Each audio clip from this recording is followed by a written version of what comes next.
Hello students, again you are with your ma'am, Mrs. Manju Dagar, and today we are here to study inverse trigonometric function about the inverse of tangent functions. So today we are going to study about the inverse of tangent functions.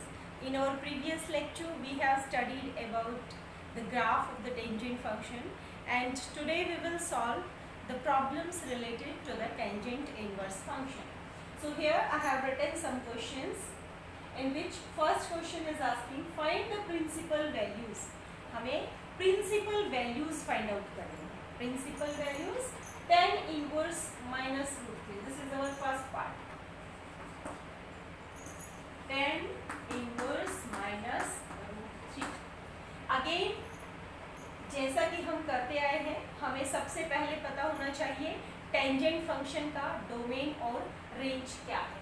तो tangent function को हमने define किया था. Ten define था हमारा open interval -π/2 to closed to π/2. This is the domain and range is the set of all real numbers. ये हमारा tangent function का डोमेन और रेंज था. तो इनवर्स फंक्शन हम टेंजेंट का पढ़ रहे हैं, तो टेन इनवर्स जो है वो हमारा डिफाइन होगा. अब इसकी रेंज हमारी डोमेन हमारा जो है वो रियल सेट्स रियल नंबर्स का सेट हो गया है और range is -π/2 to π/2. So this is the inverse function. तो अब हमें ये पता है कि डोमेन हमारा कोई भी रियल नंबर हो सकता है. In the case of sine function and cosine functions, we are restricted with the domains that the closed interval -1 to 1 was the only closed interval in which your elements should lie. But in the case of tangent functions, we are not restricted. We can take any value of domain. Domain is the set of all real numbers, means हम किसी भी real number को domain का element मान सकते हैं. तो अब हमारे पास जो रेंज आनी चाहिए वो सिर्फ और सिर्फ ओपन इंटरवल -π/2 टू π/2 के अंदर लाई करनी चाहिए. तो आप देखिए कि हमारा ये जो भी कुछ इनवर्स फंक्शन है ये क्या आने वाला है, एक थीटा आने वाला है. जब टेन इनवर्स फंक्शन किसी रियल नंबर पे ऑपरेट करेगा तो क्या मिलेगा हमें, कोई थीटा.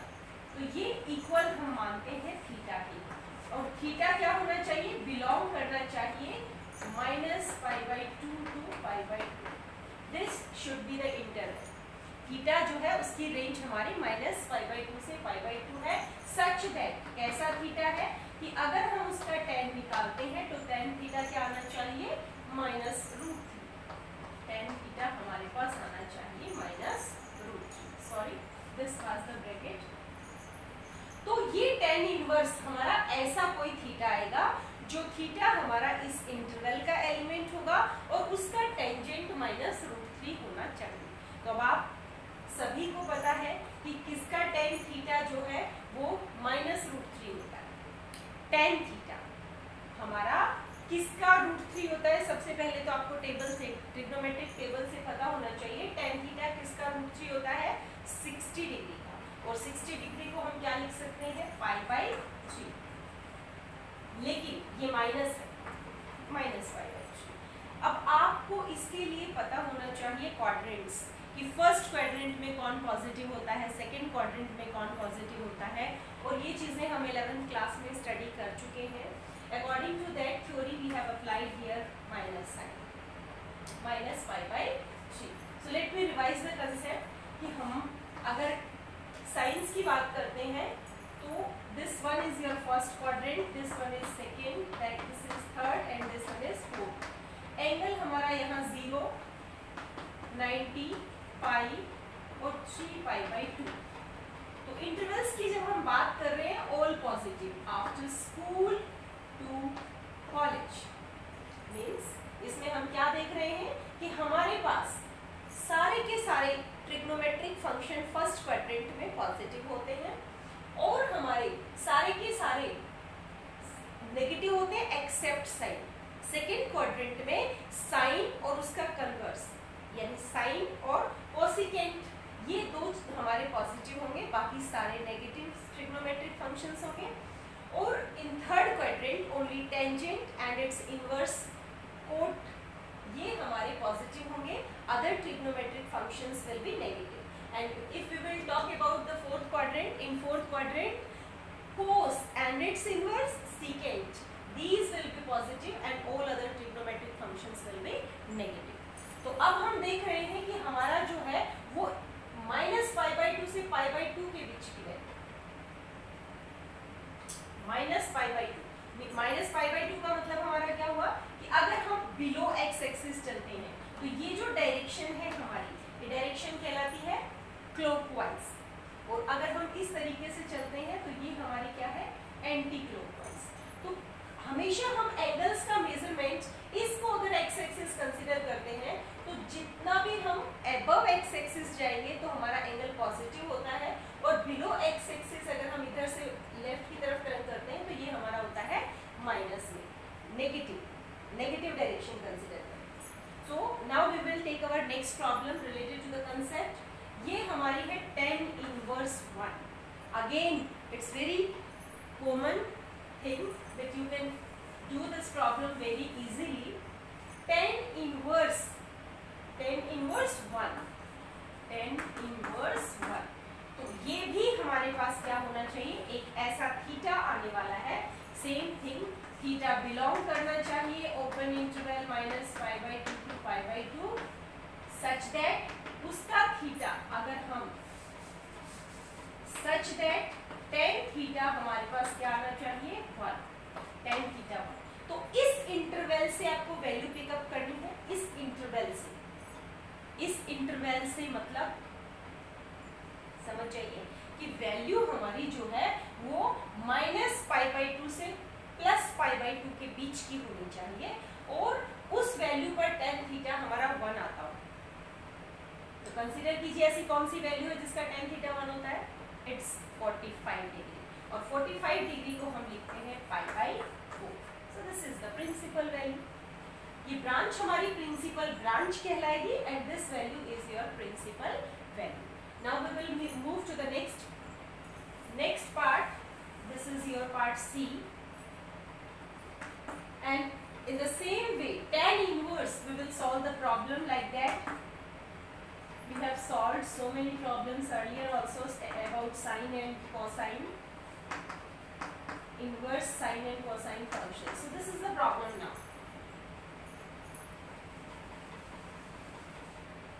इस प्रॉब्लम में हम यूज करेंगे, हमने पहले साइन फंक्शंस पढ़ लिए हैं, इनवर्स साइन फंक्शन, और अब हम पढ़ रहे हैं इनवर्स ऑफ टेंजेंट फंक्शन। तो इसमें हमें सबसे पहले ये हमारा कंपोजिशन फंक्शन है, ऑपरेट कर रहा है sine minus theta, and we are well known about it that sine of minus theta that is equal to minus sine theta, ये होता है। तो हम इस माइनस को बाहर पिक करते हैं, तो ये हमारा साइन 90 डिग्री, और sine 90 degree the value of sine 90 is 1। So this is equal to tan inverse sine 90, यानी साइन 90 की वैल्यू हमारे पास क्या आ गई है, -1। So in this way we can move minus tan inverse -1। Again now we will use the concept tan inverse -1 means this should be equal to some theta. Again this should be equal to some theta, and that theta should lie in this interval. इस interval में लाई करना चाहिए such that tan theta हमारा -1 आता, tan theta -1। So again theta 1 किसका होता है, π/4 का। This is our -π/4। So this is the concept that is very clear to everyone, and now we can solve more and more problems related to the concept. But here I am taking 1 to more problems related to this inverse tangent. So again, now our next problem is tan inverse 2 cos 2 sin inverse half. Sin inverse half. So this is the problem. अब आपको यहाँ दिखाई दे रहा है कि sin inverse half, पहले हम inverse किसका किसका inverse? Inverse of sine function का यूज करेंगे, फिर हम कॉस का यूज करेंगे, उसके बाद लास्ट में हमारा जो है वो inverse of tangent function operate करेगा। तो सबसे पहले हम these are the composition functions we are solving 2 cos 2 sin inverse half क्या होना चाहिए? Some theta, it should be equal to some theta, और वो थीटा कैसा होना चाहिए? कैसा थीटा होना चाहिए? वो हमारा थीटा बिलोंग करना चाहिए किस इंटरवल में? ये साइन इनवर्स की बात कर रहे हैं, तो साइन इनवर्स के केस में हमारा थीटा कहाँ बिलोंग करना चाहिए? Close interval π/2 to π/2। साइन के केस में हमारा ये जो थीटा है, साइन इनवर्स हाफ एक ऐसा थीटा आने वाला है जो थीटा हमारा क्लोज इंटरवल -π/2 से π/2 के बीच में लाई करेगा, सच दैट उसका साइन थीटा होना चाहिए हाफ। तो अब आप इजीली पता कर सकते हैं कि साइन थीटा हाफ किसका होता है? क्लोज इंटरवल -π/2 से π/2 के बीच में। सो tan इनवर्स 2 cos 2 इंटू ये कौन सा थीटा है? थीटा जो इस इंटरवल का हो और उसका हाफ आता हो sine theta. Sine theta half हमारा होता है π/6 का, π/6। So after solving we will get π/3 here, tan inverse 2 cos of π/3। so the value of cos π/3 means 60 degree, cos 60 degree is again half, so we will put the value of cos 60 degree 2 into cos 60 की value हम use करेंगे half, so it becomes tan inverse 1। tan inverse 1। अब हम हमारे present concept तक पहुंचे हैं कि ये tan इनवर्स फंक्शन जो हम ऑपरेट कर रहे थे वो हमें मिल चुका है और ये 1 पर लगा हुआ है। तो tan इनवर्स फंक्शन किसी रियल नंबर पर लगेगा तो इस इंटरवल से हमें थीटा मिलने जा रहा है, तो हम यहाँ लिखेंगे this is equal to theta, और ये थीटा हमारा बिलोंग करना चाहिए open interval π/2 to π/2 such that tan theta की वैल्यू क्या होती हो? 1। तो इस केस में हमारे पास tan थीटा 1 जिसका होता है वो हमारा थीटा होगा, किसका है? π/4 का। Again this is the result. So right now I am trying my best to make this concept very clear to you, and it's my expectation that my students are getting my points in a better way. So this is the last question part, and it is got sin inverse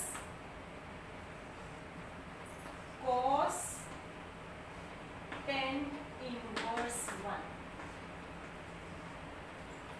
So this is our last part of this type, and after that we will move towards new thing। तो ये हम देखते हैं कि अब हमारा tan inverse 1, देखिए again this is the composition function and we will start from here, after that this will operate, after that this, and at the last part will operate। So we will move like that, cot sin inverse cos tan inverse 1 क्या आने वाला है? कोई theta.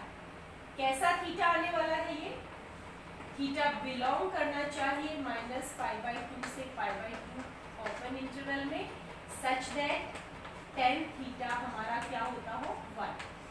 तो tan theta 1 किसका होता है इस इंटरवल के अंदर? tan theta 1 is π/4। so it becomes cot sin inverse cos π/4। so the value of we are moving on the right track or not? cos π/4। so cos π/4 की value, the value of cos π/4 is 1/√2।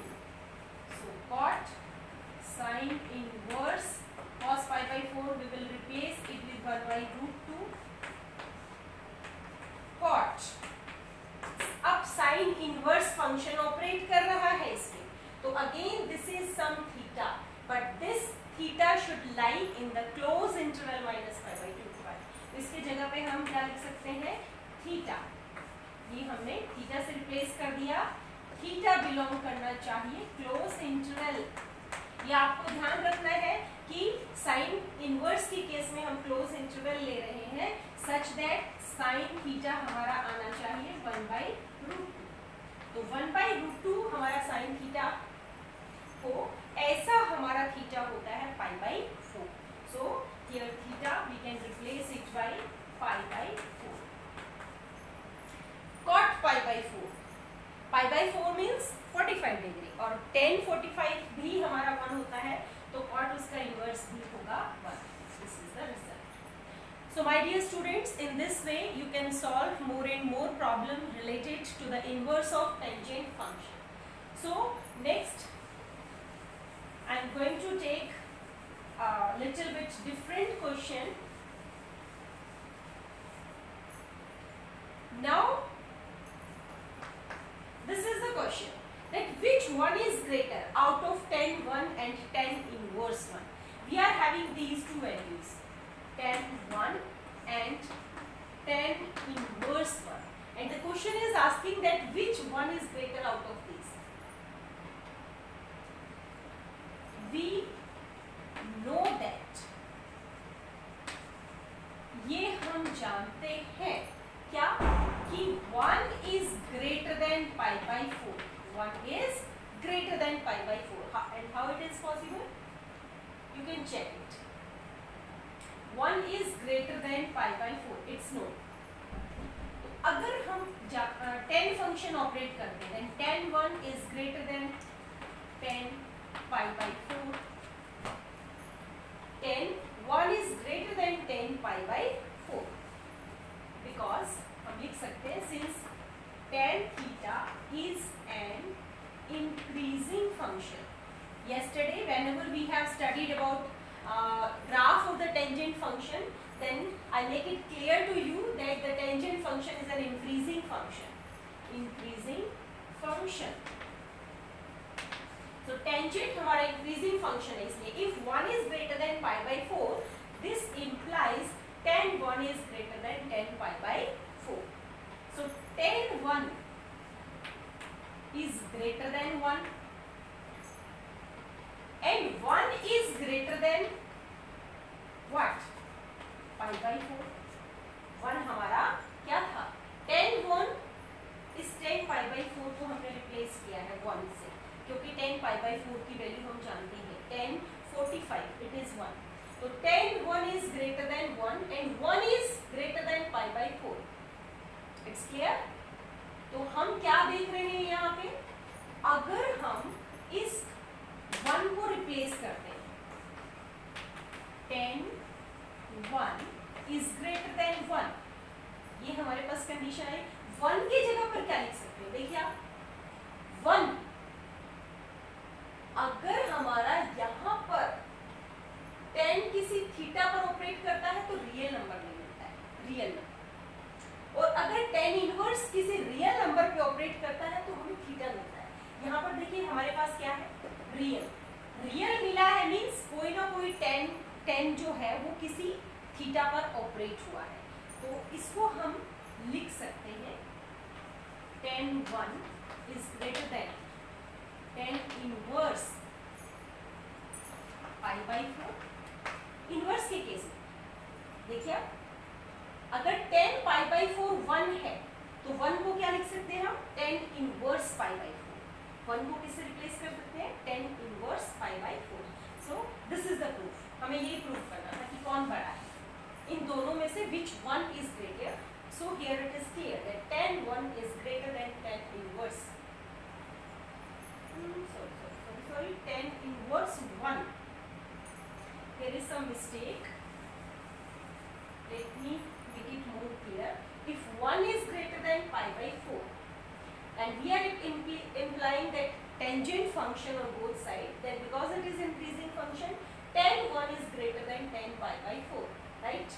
tan π/4 means tan 45 degree. So we can replace here by 1. तो यहाँ से हमें मिला है कि 1 is greater than π/4 and tan 1 is greater than 1. और अब हम चाहते क्या है? एक जगह पर हम लेकर आना चाहते हैं रिप्लेस कर सकते हैं tan इनवर्स 1 से? दिस पाई बाई 4 को रिप्लेस कर सकते हैं. पाई बाई 4 की जगह पर हम लिख सकते हैं tan inverse 1. So now it is clear, tan 1 is greater than tan inverse 1. यही हमें प्रूफ करना था. And here we have applied the concept of increasing function, that this tangent is increasing function. इसके हेल्प से हम ये बता पाए कि इन दोनों में से which one is greater out of these two. So now we come to the next point. Find minimum value of n for which now we are given with in question number 3rd. This is the last part कि हमें given है tan inverse n upon pi. This is greater than pi by 4. n belongs to n means n is any natural number. किसी भी natural number के लिए ये condition satisfy करेगा. It is given. And what the question is asking? Find minimum value of n. हमें वो n find out करना है मिनिमम वैल्यू होगी जिस केस में n की वो मिनिमम वैल्यू जिसके लिए ये condition satisfy means this condition is satisfy for n so many n's but we have to find out that n which one is minimum out of those n's. तो अब हम क्या कर सकते हैं देखिए tan इनवर्स n अपॉन यहाँ पर हम tan inverse n upon pi is greater than pi by 4 को रिप्लेस कर सकते हैं. पाई बाई 4 की जगह पर हम tan इनवर्स 1 लिख सकते हैं. आप देखिए tan इनवर्स 1 एक थीटा है. क्या है? एक थीटा जो pi by minus pi by 2 से पाई बाई 2 के बीच में लाई कर रहा है. तो tan इनवर्स जो है वो 1 पर ऑपरेट करता है तो हमारा पाई बाई 4 आता है. So that's why we can replace this pi by 4 with this. अब because tangent is an increasing function, so we can apply tan on both sides. Tan inverse n upon pi is greater than tan of tan inverse 1. Since यहाँ पे फिर से आपको mention करना पड़ेगा tan is increasing function. Tan inverse sorry tan is a tan और tan inverse दोनों ही increasing functions है. Increasing functions. If this part is greater than this, then after applying tan also, that first part will be greater than the second part. So this is the condition of increasing कि अब हमारा function increasing function. तो अब हम क्या कर सकते हैं? देखिए tan इनवर्स थीटा पर ऑपरेट कर रहा है और यहाँ पर tan और tan इनवर्स अगर हम इनको कैंसिल करते हैं तो हमारे पास क्या बचता है? So we will left with n upon pi is greater than 1 means n is greater than pi. pi की वैल्यू हमारी होती है 3.14 means n हमारा जो है वो greater than 3.14 है और n कोई भी नेचुरल नंबर गिवन है that means n can be 4, 5, 6, 7 like that. And the question is asking the minimum out of those values. जो भी n की वैल्यूज पॉसिबल हो सकती हैं उनमें से मिनिमम क्या है? 4. So n is equal to 4. This is the minimum value. This is our requirement. So in this way we can solve the problems related to the inverse of tangent function. I think that's enough for today. So my dear students, next we will take in our next lecture. Thank you students.